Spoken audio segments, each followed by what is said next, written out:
Oh man, Dialga is not going to be happy about this. So Pokemon Masters finally brought in Ray and Akari as scoutable sync pairs, and dang, I am happy about it. I love Legends Arceus, and while I would like for them to add basically every important character, I'm kind of surprised we get any at all. Anyway, Ray and Akari made their debut, and it gets weird. I'll tell you what, I'm confused the whole way around. Things start off with both of them in a space-time distortion surrounded by wild Pokemon, a scene that's all too familiar. Anyway, they're both able to escape and get transported to the island of Paseo, and the first people they meet just so happen to be Lucas and Dawn. That must have been quite the shock for these two, especially because they know their names, having been told about two trainers that look just like them from Adaman and Arena when they first met them. Here, Ray is the protagonist as he has all this internal dialogue that we get to read, revealing that in this canon, he's the one who was originally sent back to the past of Hisui. Interesting that we also find out he has no memory of where he originally came from. In Legends Arceus, there's no real indication that the protagonist knew anything about their past, aside from the fact that they're clearly better at catching and training Pokemon than anyone else in Hisui. And there's like one line of dialogue that suggests they know something about the future, but that could just be fan service for the player. If anything, going with this angle of the protagonist losing their memory upon traveling back in time at least is consistent with Ingo, who loses his memory. It's probably because he's a character that gets to talk and the player character never says anything that we learn this. Of course, I do just want to briefly mention the topic of exactly how canon Pokemon Masters is. It's basically soft canon where all the events taking place on Paseo don't affect the main timeline, but all the characters and their backstories are consistent with their portrayals in the main games. And any newly discovered details need to be approved by the Pokemon Company anyway. All these characters are plucked from a certain point in their own timelines and have fun in Paseo, but it's entirely possible that when they're done with their adventures here, they can go back to their original world and continue their lives there. Or maybe even it's like a split timeline situation where the main games continue onward and the events of Masters are happening elsewhere. The point is that the info we learn about Ray and Akari during this event is definitely worth noting. Anyway, Giratina shows up, but don't worry, everything's fine because it's with Cynthia, who gives Ray some flashbacks he'd rather not talk about.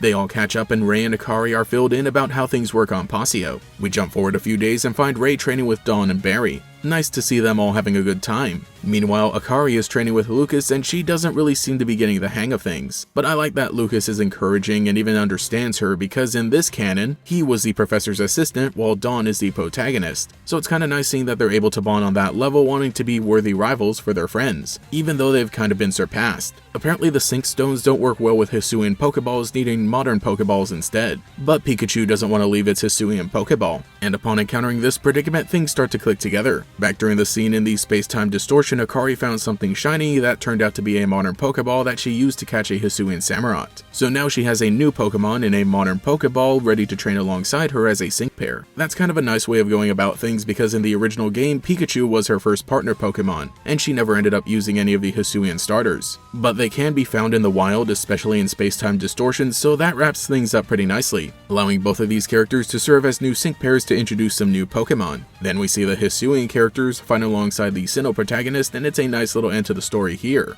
I like that we're seeing more development for Ray as the protagonist, but also for Akari as the rival character beyond just the Legends Arceus story. Because while I like that we got to see both of these characters, I feel like whichever one served as the professor's assistant was there to help with the tutorial stuff and then later felt like they didn't have all that much to do. This is the case with Dawn and Lucas in the original Sinnoh games, so I like that they even get a moment here in Masters. Oh yeah, and later Cynthia and Ray are exploring some of the Paseo ruins, which by the way aren't real, they're just reconstructed, and Giratina is acting up recently. Ray also feels like something's off, but this time quickly turning around to check his back only to reveal nothing. But oh my gosh, they're actually teasing Volo. There's no way. His name is never mentioned and Ray tries to play it off as, oh, it's nothing, but oh man, if they actually bring him in, which they're probably gonna do, it ain't gonna be good. Because like especially with Paseo having a bunch of Pokemon villains running around, that's gonna be one crazy villain arc if he's able to unite them all and has their powers at his disposal. Though while I enjoy Pokemon Masters and like all the interactions we get between these characters, if we were to see Volo return in any way, I'd want it to be in the main series game first of all. He's already such an intimidating and insane character that was only recently introduced, yet he has such a presence in the world of Pokemon, and some potentially dangerous implications if left alive. I feel like there'd be more weight to seeing him return in a game that could accommodate this kind of scale, or if we even just constantly had references to him in future Pokemon games before making a full return.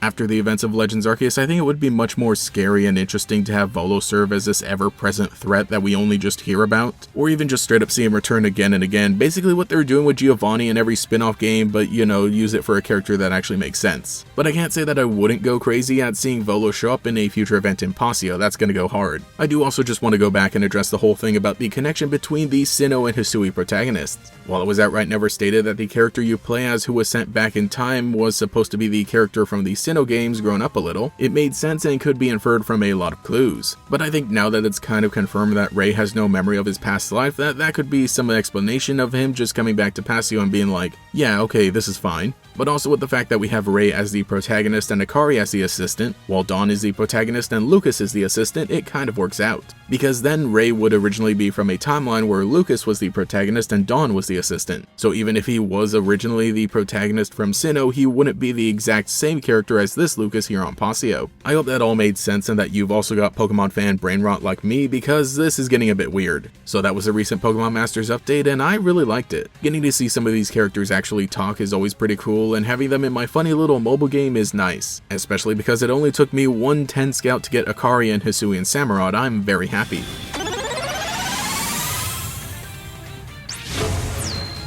Hi, I'm Akari from the Hisui region. I'm a member of the Galaxy Team Survey Corps. Nice to meet you. Though I haven't had the same luck with Ray and Hisui and Decidueye, but I'll keep you posted. Follow me on Twitter for more funny updates. On one hand, it almost feels like Ray and Akari are coming a bit late to the party considering Legends Arceus is over a year old, but I think with just how much they have to pack into Pokemon Masters year round, it kinda works out. And getting even more content about the Hisuian characters and story, even now firmly in the Scarlet and Violet era, is always a treat. Again, Masters always was this sort of soft canon where you can just accept anything and anyone that comes into it. Ultimately, I don't think it puts any timelines in danger, but it really is making us all think about how the Legends Arceus protagonist really fits into all of this. Possibly technically having two different versions of a character in one place at the same time. But if they ever want to confirm that Ray and Lucas are definitively two different characters, I guess I'll buy it. Though I don't think they'll pull the same thing with Ingo post-Time Warp. But oh boy, I am so ready for basically everybody from Hisui to eventually make their way here. You just know I'll be counting the days until Arezu finally arrives. But I might as well put it out there now, I think the most realistic expectations for more characters from Legends Arceus to make it into Pokemon Masters would be some of the other characters who don't necessarily have any definitive or obvious descendants in the modern day. Particularly Iscan, Polina, and Kalaba. But like I said, I'm expecting basically everybody to eventually get to Pokemon Masters at some point or another. But let me know what you thought of this story event and how everything fits together, and if you're ready to face Volo again. I know I am not. Thank you to every channel member for your continued support, especially the great Gators, Cheeseburger Lasers, Justin R, Cosmo Zero, Lil Swiss, Meme Supreme, Mochizuki Yoru, Nomad Nobi, Phantom, Quago, Taishirai, Volity, and Pastel Blood. If you would like to support, get your name shouted out here as well as access to emotes for comments, live streams, and sometimes early videos, you can become a channel member today. You can also follow me on Twitter as well for more memes. Anyway, this has been GatorX, I'll catch you all later.